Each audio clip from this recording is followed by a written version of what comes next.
Hello મિત્રો, good afternoon. જય શ્રી કૃષ્ણ, મહાદેવ હર, જય ગિરનારી. કેમ છો બધા? મજામાં?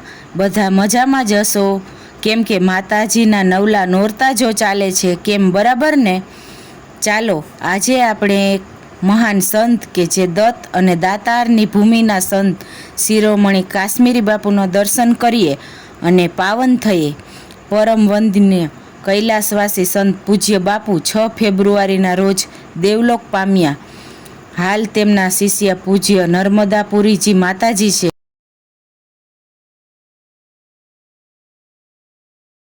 ભવનાથમાં આવેલ લંબે હનુમાન મંદિરની સામેના રસ્તા પરથી દાતારેશ્વર આશ્રમ પહોંચાય છે, જે આમુક નેસ તરીકે પણ ઓળખાય છે. જંગલની વચ્ચે આવેલ આ આશ્રમ એ પાવન અને પવિત્ર ભૂમિ છે કે જ્યાં ગિરનારી સંત શિરોમણી પૂજ્ય કાશ્મીરી બાપુના બેસણા છે. લોકો અહીં આવી અને જંગલની વચ્ચે આવેલ આશ્રમમાં પરમ શાંતિનો અનુભવ કરે છે અને દુનિયાની ઘોંઘાટમાંથી મુક્તિ મેળવે છે અને સાચા સંતના દર્શન કરે છે.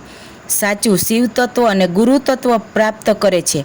આવા સંતના આશ્રમ તો મિત્રો ભવના થાક ઉતારવાના હોય છે, કેમ કે અહીં આવી આપણે ભવનો થાક ઉતરે છે, મનમાં શાંતિ મળે છે. કહેવાય છે ને કે ઝેરી સાપ કે કોબરા કરડે તો એના ઝેર ઉતારવાના દવા અને દવાખાના છે, પણ જેનો આત્મા ડંખે એની દવા તો આવા સંતના સાનિધ્યને પ્રાપ્ત કરી કે દર્શન કરવાથી જ આત્માનું ઝેર ઉતરે છે.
મિત્રો, હું તો ઘણા ટાઈમથી આશ્રમમાં આવું છું. બાપુ દેવલોક પામ્યા, પણ આજે પણ એમની સમાધિના દર્શન કરી ત્યારે એવું લાગે કે બાપુ સાક્ષાત છે. મિત્રો, ભારતની આ ભૂમિ છે, આ ગુજરાતની ભૂમિ છે.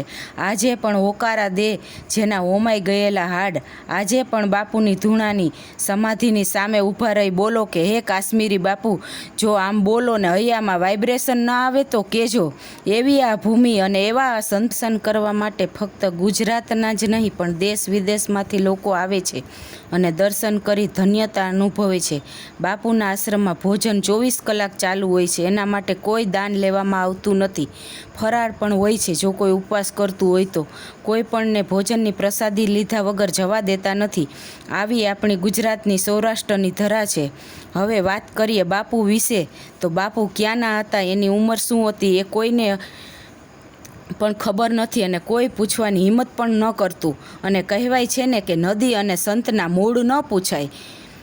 બાપુ બહુ ઓછું બોલતા, મૌન જ રહેતા, મળતા પણ બધાને નહીં, ફક્ત દર્શન કરી શકતા બધા. બાપુએ દત્તનું વર્ષો સુધી તપ કર્યું, જે ગિરનારની સૌથી ઉપર શિખર પર બિરાજેલા ગુરુ દત્તનું ત્યાં તપસ્યા કરી. પછી ભવનાથમાં ઉતર્યા અને જંગલની વચ્ચે આવેલ દાતારેશ્વર આશ્રમ સ્થાપ્યો, જેમાં 3 મંદિરની સ્થાપના કરી. ખોડિયાર માતાજીનું મંદિર, દાતારેશ્વર મહાદેવનું મંદિર અને કુમાર સ્વામીનું મંદિર. તેઓ હંમેશા કાળી કે કોફી કામખી આખું વસ્ત્ર કે જે પહાડીનું પરિધાન કહેવાય.